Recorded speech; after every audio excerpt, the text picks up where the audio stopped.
Hello students, मैं हूं अनंतराम और आप देख रहे हैं Anantaram English classes YouTube channel.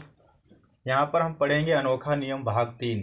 तो अनोखा नियम भाग 3 के अंतर्गत हम जानेंगे कि साइलेंट अल्फ़ाबेट क्या होते हैं, यानी कि कहां पर जो है आपके जो लेटर्स होते हैं इंग्लिश में वो साइलेंट हो जाते हैं और आप उस शब्द को सही से नहीं पढ़ पाते हैं। तो यहाँ पर आप जानेंगे किस तरीके से आप कौन सा शब्द जो अक्षर होता है उसे आप साइलेंट करेंगे, किस अक्षर को साइलेंट करके आप वर्ड को करेक्ट रूप से पढ़ सकते हैं, सही उच्चारण कर सकते हैं आप।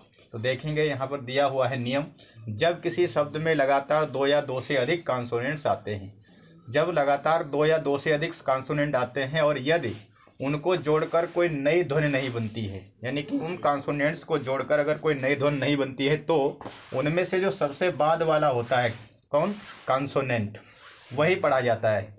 उसके पहले के सभी कॉन्सोनेंट्स को साइलेंट माना जाता है। जैसे कि आप पढ़ेंगे यहाँ पे नॉलेज दिया है, नॉलेज में आपका के आया है, यन आया है, ये दोनों आपके क्या है कॉन्सोनेंट है, लगातार कॉन्सोनेंट है तो पहला वाला आपका साइलेंट हो जाएगा और यन यानी कि बाद वाला पढ़ा जाएगा, नॉलेज नो हो जाएगा। फिर यहाँ पे डब्ल्यू और यल भी आया है, डब्ल्यू एल दोनों साइलेंट आपके जो है क्या है, दोनों आपके कॉन्सोनेंट है। तो इसमें भी क्या होगा, आपका नियम कह रहा है बाद वाला पढ़ो, तो बाद वाला यहाँ पे पढ़ेंगे, बाद वाला क्या है यल, तो नॉलेज।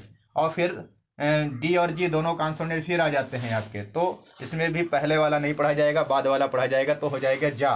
तो नॉलेज यानी कि नॉलेज पढ़ा जा रहा है। आप देख रहे हैं कि यहाँ पे आपका जो बाद वाला है वो पढ़ा जा रहा है कॉन्सोनेंट और पहले वाला छोड़ा जा रहा है, क्योंकि लगातार कॉन्सोनेंट आए थे और के एन से कोई ध्वनि नहीं बन रही थी, डब्ल्यू एल से भी कोई ध्वनि नहीं बन रही थी, डी जी से भी कोई नई ध्वनि नहीं बन रही थी, इसलिए यहाँ पे इसे पढ़ा गया है नॉलेज। फिर आपका आया है काट, CAUGST काट। काट में क्या है, आप देख रहे हैं जी और एच दोनों आपके क्या है, GH और T तीन आ रहे हैं, तीन लगातार कॉन्सोनेंट आ रहे हैं, तो इसमें पढ़ा जाएगा आपका लास्ट वाला, क्योंकि GS से यहाँ पर वैसे तो ध्वनि बनती है घा की, लेकिन यहाँ पर कोई ध्वनि नहीं बन रही है टी की वजह से, तो टी की वजह से कोई ध्वनि नहीं बन रही है GH की, तो इसलिए ये पढ़ा जाएगा काट, यानी कि CAUGST में GH साइलेंट हो जाएगा, पढ़ा जाएगा काट।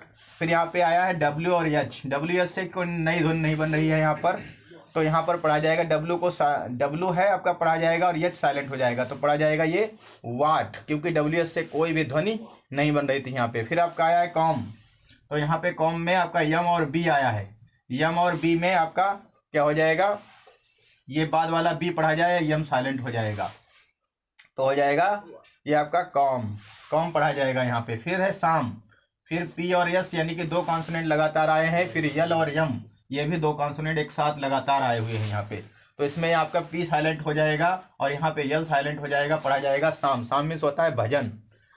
और यहाँ पर आ जाएगा सीन, फिर यस और सी दोनों लगातार कॉन्सोनेंट आए हुए हैं, तो यहाँ पर आपका जो सी है वो पढ़ा जाएगा, यस साइलेंट हो जाएगा, पहले वाला नहीं पढ़ा जाएगा, तो हो जाएगा सीन।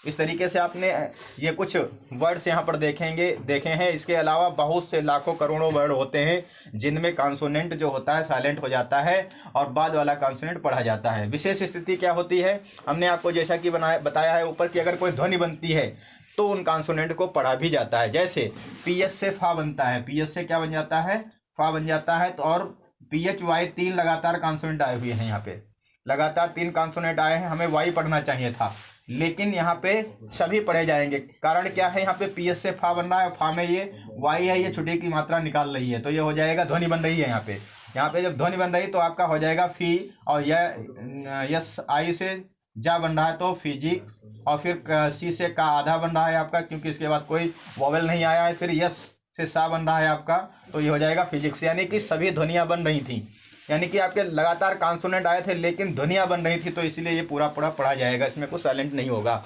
यहाँ पर आप देखेंगे कुछ ध्वनि बन रही है, कुछ नहीं बन रही है, PSYCH और उसके बाद में GY, तो यहाँ पे आपकी ध्वनि बन रही है, क्योंकि वाई जो होता है आपका आई का काम करती है, वाई कभी कभी वॉवेल आई का काम करती है, जब वॉवेल आई का काम करती है और वॉवेल के बीच में आ जाता है तो कोई ना कोई ध्वनि बन जाती है, कॉन्सोनेंट की ध्वनि बन जाती है। कैसे, यहाँ पे पढ़ेंगे साइकोलॉजी, यहाँ पे PSYCH लगातार कॉन्सोनेंट है आपके, 5 कॉन्सोनेंट लगातार आए हैं, तो यहाँ पर लेकिन आप पी को साइलेंट समझेंगे क्योंकि ये पहले आया हुआ है और इसकी कोई ध्वनि नहीं बन रही है।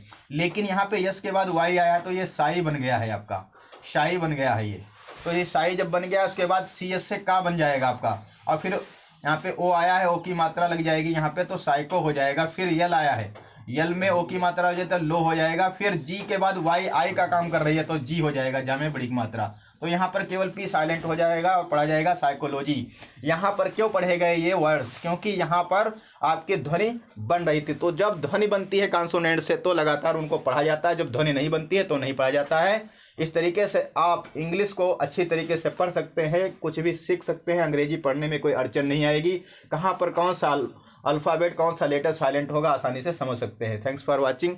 लाइक करें, शेयर करें, सब्सक्राइब करें।